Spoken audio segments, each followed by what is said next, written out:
Hey, it's Baz, filmmaker dad and the guy behind 20 Minute Gamer. Today I'm going to be playing the original Tomb Raider. This is from the Remastered collection. Now, Tomb Raider is one of those classic games that was out on the PlayStation 1, and it's one of those classic games that I never actually played at the time. So I had Tomb Raider 2, which I got for Christmas in 1998 along with my brand new PlayStation. And I absolutely love the second game. I played it to death. I've already done a review here on my channel about it. And I've only dabbled in Tomb Raider 1. I've seen it at a friend's house years and years and years ago. And to be honest, I've never actually gone back and played it. So I wanted to see how this held up. Is it similar to Tomb Raider 2? Is it going to be a little bit more dated perhaps? And has this remaster of it kind of brought it up to speed as I felt the second one had done? So let's jump in and have a look and see how it goes. Before we get into it, if you enjoy these sort of videos and you haven't yet subscribed, please do consider subscribing. It does really help me out as a very small video game channel. And if you like this sort of content, then I'm trying to push out 1 or 2 videos a week at the minute. So yeah, please give me a subscribe if you feel like it. Story. So you're given the story in an opening cutscene, which I really enjoyed. It was very retro and it reminded me again of Tomb Raider 2. It got a little bit nostalgic actually, even though I had not played this one before. But it opens with some sort of meteorite crashing to the ground and it throws this huge disc up into the air, which I imagine is kind of an opening to a vault perhaps or something like that, so the door of a vault. And then you cut to Lara Croft, who's back from a kind of a mission. She's got a character there who, congratulates her on her latest discovery, which is taking down the Bigfoot apparently. And he has a laptop with a lady on it who's basically saying, I'm going to give you loads of money, Lara, if you go to Peru for me. You don't find out what it is that this lady's after or anything about her, just that she's wanting Lara to go and uncover some sort of artifact or something. There's not a lot of setting up. I think obviously at this stage, I know who Lara Croft is. I think everybody who knows anything about video games or has seen a TV probably knows who Lara Croft is. But I actually do think this sets her up in quite a good way. You kind of do get the idea that she's kind of a badass explorer type and she's just lounging around, off the back of a last mission and she's the person who'd be up to this task. So I think it's good. It actually sets a little bit of character building. And then, yeah, she's off to Peru and you uncovering tombs and stuff like that. So I wouldn't say it's a tomb. It's more like a kind of a series of caves, but you're off exploring. And as far as story goes, that's it. It's kind of a hook because you don't know what you're looking for really. But you do have this kind of strong adventure vibes and there's a little bit of mystery with this lady who approaches you on the laptop as opposed to in person and so on. So yeah, I think it's actually pretty good. Some pretty good solid storytelling. And I'm going to give it a score of 7 out of 10. Controls. So this does handle a little bit more like a PlayStation 1 game than it does a modern platformer. You have basic controls, so moving around. I played with a gamepad and yeah, you just move around. You can jump. There's an action button and things like that for interacting with switches.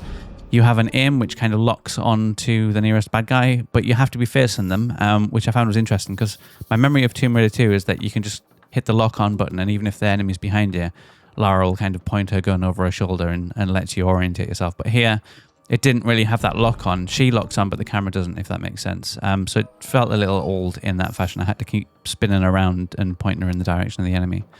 The other thing was the jumping. Obviously, it's a big part of the game. This is a platformer. And I found that you could run and jump off a ledge to jump to another platform, for example, but she wouldn't jump. So you'd hit the jump button in the correct place, but she just hesitates and kind of drops off the end. And this happened quite a lot. So I feel like you need to hammer the jump button kind of a pace or two before what feels natural, which is counterintuitive and it does feel a little bit archaic. I'm not sure whether this is just because they haven't updated the controls at all for this remaster or whether it's intentional. Obviously it adds to a little bit of tension, but it feels like a mistake and yeah, it kind of stalled progress a little bit, especially towards the end of my playthrough. Overall, it handles pretty much like you would expect a PlayStation 1 game to if you went back to it today. It doesn't seem like they've made any effort to really update the controls and therefore based on a game that's coming out today in the last few years, I would say that this is a 5 out of 10. Atmosphere. Now I'm all about the vibes in the Tomb Raider games. Again, to go back to talk about Tomb Raider 2, I absolutely loved how lost and alone and abandoned I felt. I think the music and the sound and everything just really minimal in these spaces when you're enter into these huge chasms and caves and things like that, and there's nothing around. It really does suck you in, and you do feel like you're kind of an explorer and you're discovering these places for the first time. And I'm actually really surprised and really pleased to find out that this game has this kind of atmosphere in spades. Really, it's it really sucked me in. I felt like I was alone. I felt like I was exploring. Never really felt lost, which is quite nice as well. I was expecting this one might be a little bit more janky and perhaps its map layout and so on. But yeah, it was kind of clear as to where I was supposed to go, even if there was a little bit of backtracking, mainly through my own errors and not knowing the map myself. But yeah, it just really did suck me in. I loved it. Yeah, really, really enjoyed it. And yeah, I felt like I was a proper explorer. So yeah, as far as atmosphere goes, this one is getting a high score from me. I'm going to give it an 8 out of 10. Music and sound. So I'll start with the voices first of all. I'm sure that this is kind of, standard peak 90s video game voices. It all sounded good, serviceable, but cheesy as you would expect. I don't think that they knew that Tomb Raider was perhaps going to go on to be the kind of revelation that it is. That is a pun there. But I think it hits the right tone. It's kind of cheesy and it does fit in with that kind of action movie vibe. I think perhaps with a bigger budget and them knowing that this was going to be a huge series, they might have put a little bit more time into it and perhaps got a few more of those lines done so they're perhaps not as cheesy. But overall, it works, very serviceable. The sound effects were fantastic. I really, really enjoy the detail that's gone into the ambient sound effects in particular. So the sound of, the wind in the caves and dripping and things like that, which I believe are all straight from the original as well. Gunshots sound good, echoing around these spaces and so on. You get a nice little audio hint from enemies like the bats and the dogs and stuff before you see them sometimes, which is quite handy because there's an enemy around the corner, which you would in real life, I guess. The music was really, really good. It's, again, to compare it to Tomb Raider 2 again, it's really, really familiar. It sounds really good. It's got a really high production value for the era, which is really, really nice. And the only thing I noticed was that although it does accompany what's going on quite well, I found that the danger music would kind of kick in when there's enemies there. But even after I'd killed the enemies, which might take a few seconds, the music carried on for 20 to 30 seconds afterwards. So I was a little on edge looking for that extra enemy that might be hiding around the corner somewhere, only to find that, the music came to a natural conclusion and there wasn't anybody there. So I think that's the sort of an area where this is perhaps shown its age a little bit. Overall, I think this is a really solid audio package from music to sound and those cheesy voiceovers. It's kind of perfect. So yeah, going to give this one 8 out of 10. Graphics and style. So there's a handy option in this game where you can actually flick backwards and forwards between the original graphics and the new graphics. And I did this a few times just to check out what it was actually looking like. And the original obviously still looks quite dated now, but it still has kind of a nostalgic charm for me. Lots of the textures and stuff, especially the water, are very familiar to me because I think they were used very similarly in Tomb Raider 2 and beyond. But yeah, it's very much of its era. But then when you flick onto the new graphics, it's just so much better. They even comparing Lara and stuff to the Lara that we have in the cutscenes in the FMV that opens the game, she just looks better now in game, and it kind of shows you how far video games have come. However, she's designed still to retain that kind of classic Lara image, so proportions are a little bit off and so on, but she's rounded out, she's smooth, she looks cool. The environments are incredible. They've got some really nice detail to them. I'm not sure whether they just did a kind of an AI upscale on the textures or not. There's some skulls on a wall that looked particularly questionable, as though somebody had modeled them. However, it does a really good job at just bringing the visuals up to date without losing the kind of the layouts and so on. And I enjoyed the things like the foliage hanging down and stuff like that. Instead of being these kind of 2D sprites, they were now kind of fully realized leaves and things like that.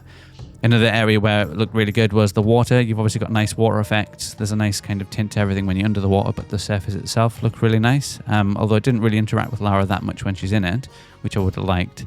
It's obviously a step up from the original. And finally, there's a kind of a haze throughout everything as well, which was really nice. So the cave, you end up with kind of god rays coming through from the lights, and yeah, just a kind of a steamy, misty kind of vibe to it all, which really does just add to that immersion. And yeah, I think they've done a really, really good job. I don't think they could have really...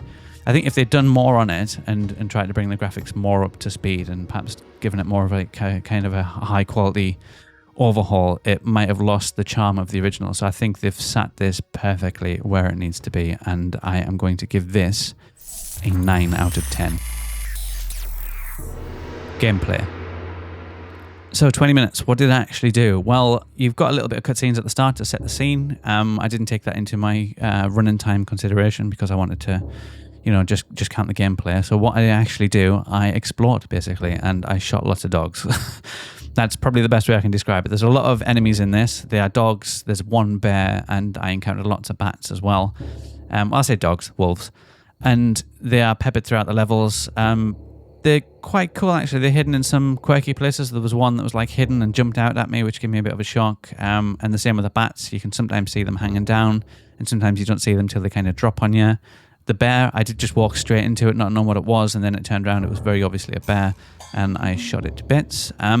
Combat's fairly straightforward, though. I mean, you're just kind of jumping around, apart from the controls, which kind of stopped you from aiming and shooting over your shoulder, which I guess isn't that realistic. It's fairly straightforward, and there's plenty of health packs knocking around and so on, so that wasn't a problem. But the main bulk of the gameplay really is just that exploration. So, working your way around the map, following kind of markers and things like that, which aren't, physical markers. There isn't yellow paint everywhere or anything, but you just feel like the maps are designed well enough that kind of guide you on. I know there's a bit early on where Lara kind of looks up over her shoulder and she sees a ledge, and I just instantly, well, yeah, that's where I've got to go. Even though I wasn't going to go that way, I was going to head straight forwards, and it turned out that was obviously the right way. So there's lots of nice little things like that. There's lots of nice little corridors that you go down that you feel like you're discovering for yourself, and you're rewarded with a key or like an idol and things like that, which you used later on in the game. It just feels like you really are exploring. There really is a world there to explore, and I did kind of get sucked into it, to be honest. It's just everything kind of comes together, and it just becomes quite fun. It's quite fun to explore, and although it's very dated, it doesn't really feel like that now. I think if you played the original, you wouldn't have felt that it was dated, and I think because of the way that they've made this game, it does actually feel like, it's still, everything's constrained to these boundaries. You've got like everything's a grid basically, so you're jumping and moving things from one grid to another and things like that. And I think it's quite cool that they didn't change that too much, because I think it would have lost the essence of what Tomb Raider actually is. There's also some nice puzzles in here, quite simple, but one involved a block which she pulls a block out from a wall, and then I figured out actually I can then push that block through to help me climb up to a ledge, which I wasn't sure how to get up on. So that was quite nice. It seems like, there's kind of using an object in two different ways, or perhaps, going back and revisiting something and looking at it a different way, which is quite quirky. So yeah, I just think there's a lot here for you. If you're wanting to go exploring tombs and things like that, it's more so in this one than it was in the second one, really. There aren't as many booby traps and things like that, but there's still enough stuff, jump scares and things like that, to have you on edge, and a little bit of not knowing where you're going, but at the same time never truly getting completely lost just makes this quite a rewarding playthrough. And I think for a 20-minute experience, it's definitely pulled me in, and I do want to continue playing this and just, get to the end of it and see where the story goes, and more importantly, just explore a little bit more. Score, 8 out of 10. The standout moment for me in the playthrough was probably jumping into the water. I know that's not really that exciting, but I'm just hugely nostalgic about the water levels in the original Tomb Raider 2, and just jumping into the water here, hearing those, the sounds, and just that freedom to explore these huge underwater places, and also a little bit of desperation as you kind of oxygen starts to run out, and I start thinking, oh crap, am I actually going the right way or not? All that came back to me, and I really, really enjoyed that. So yeah, that's what stuck out to me. So would I recommend this to somebody who only has 20 minutes to try a game out? I definitely think I would recommend this. If you've not played Tomb Raider before, which is rare because, if you're watching this, you probably are a gamer.